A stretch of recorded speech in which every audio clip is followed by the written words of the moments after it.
Sem sombra de dúvidas que o pior que a NBA tem a oferecer são as lesões. O grande esforço físico colocado sobre os atletas combinado a um calendário longo as tornam quase que normais, infelizmente, e dificilmente alguns jogadores não terminam uma temporada sem sofrer uma pelo menos. E assim como as lesões às vezes destroem carreiras, elas também destroem as chances de uma equipe ser campeão. E no vídeo de hoje vamos ver 5 títulos que foram perdidos por causa de lesões. Agora eu quero que fique claro que os times colocados nessa lista não necessariamente seriam campeões caso os respectivos atletas não tivessem se machucado, porém suas chances aumentariam drasticamente e qualquer coisa poderia acontecer se eles estivessem saudáveis. Número 5. Sacramento Kings 2002 e 2003. Depois de perder as finais de conferência, na temporada passada em uma das séries mais controversas de todos os tempos, a equipe do Sacramento Kings estava em uma missão para se vingar e nada melhor um time do que a pura motivação. Eles acabaram a temporada regular com 59 vitórias, o primeiro lugar da divisão do Pacífico, e um reencontro entre eles e o Los Angeles Lakers prometia se tornar um clássico quase que instantâneo. Liderados por Chris Webber, com médias próximas a um duplo-duplo, o Kings passou pelo Utah Jazz sem nenhuma dificuldade. Nas semifinais, eles encontrariam a equipe do Dallas Mavericks e levariam o jogo 1, porém, os eventos do jogo 2 mudariam a história da franquia.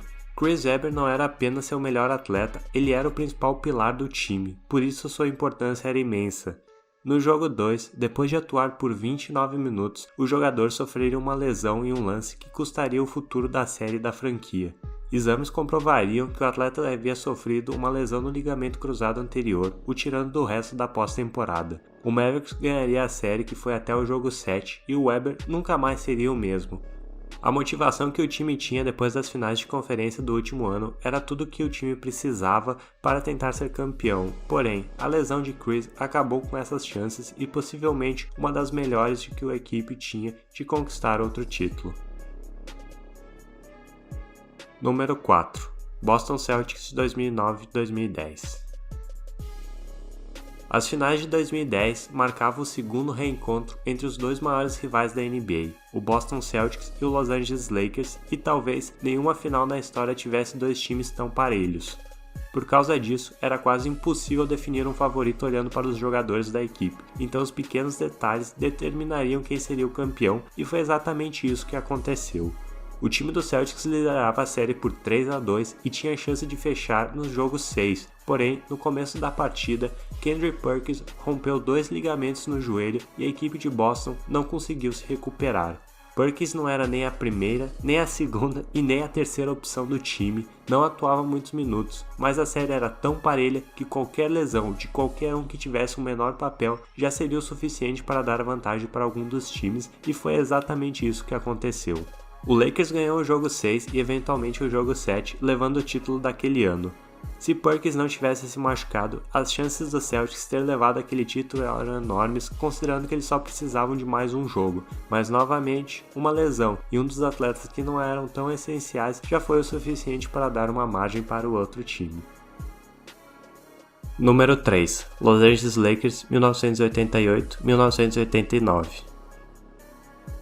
Depois de ganhar os títulos de 1987 e 1988, a equipe do Los Angeles Lakers estava em uma corrida para conseguir 3 títulos seguidos e tudo indicava que eles iriam conseguir isso. Sem perder um jogo sequer na pós-temporada a caminho das finais, o time do Lakers era o favorito para ser o campeão, liderados por Magic Johnson, James Worthy e Barry Scott. E para serem campeões, eles teriam que passar pelo extremamente físico time do Detroit Pistons, porém o destino daquelas finais seria definido logo no início.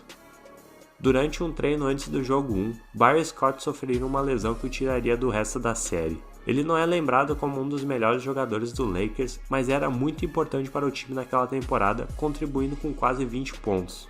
Depois de perder Scott e o jogo 1, a equipe queria se recuperar no segundo jogo, mas uma lesão em Magic Johnson tiraria ele do resto da série, e considerando que ele era o principal jogador do time, não precisava dizer que o time de Detroit ganharia a série. No final, o Lakers, que vinha de uma incrível dominância nos playoffs, perdeu por 4-0 e o Pistons ganharia o primeiro título de sua história. Número 2. Cleveland Cavaliers 2014-2015. Essa temporada prometia muito para a equipe de Cleveland, quando não só LeBron James retornaria no intuito de trazer o primeiro título à franquia, mas a equipe também possuía um jovem promissor Kyrie Irving, além de trazer Kevin Love. Com esse novo Big Three, não era surpresa que a equipe era uma das favoritas para levar o título, porém não seria fácil com a ascensão do Golden State Warriors que surpreendia toda a NBA. As finais basicamente já estavam definidas chegando à pós-temporada, porém a situação das duas equipes era totalmente diferente. Enquanto o Warriors vinha saudável com força total, o time de Cleveland já não possuía o Kevin Love, que machucou seu ombro na série contra o Boston Celtics. Já era difícil ganhar assim, porém se tornou impossível depois que na prorrogação do jogo 1, Kyrie Irving sofreria uma lesão que o tiraria do resto das finais, e sem a segunda principal opção no ataque, os sonhos do título do Cleveland Cavaliers acabaram, com o Warriors levando a série por 4-2, mesmo com James conseguindo médias impressionantes, mas os ajustes feitos no Golden State selariam o campeonato daquele ano e a falta de poder ofensivo acabou com as chances do time. Número 1. Golden State Warriors 2018-2019. Agora para o time que inspirou essa lista. Nos últimos anos, o time do Warriors parecia sempre estar com a sorte considerando as lesões. As finais de 2015, as finais de conferência contra o Houston Rockets, o primeiro round contra o San Antonio Spurs. Agora nessa temporada, vimos o inverso acontecer, quando parece que o karma de todas essas séries que eu falei voltaram para o Warriors de uma só vez.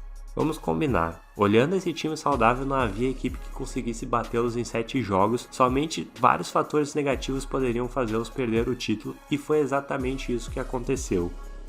Primeiro, a equipe perdeu DeMarcus Cousins no primeiro round dos playoffs, mas até aí beleza, eles ainda tinham 3 jogadores incríveis para carregar o ataque, além de um apoio imenso.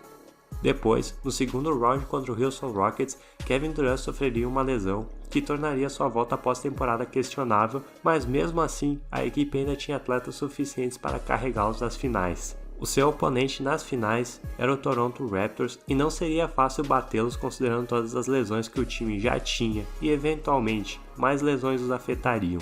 Kevin Looney, que estava atuando de maneira espetacular e era extremamente importante, estava jogando no sacrifício devido a uma lesão nas costelas. DeMarcus Cousins, embora tenha voltado, estava totalmente sem ritmo de jogo devido a todas as lesões que ele sofreu.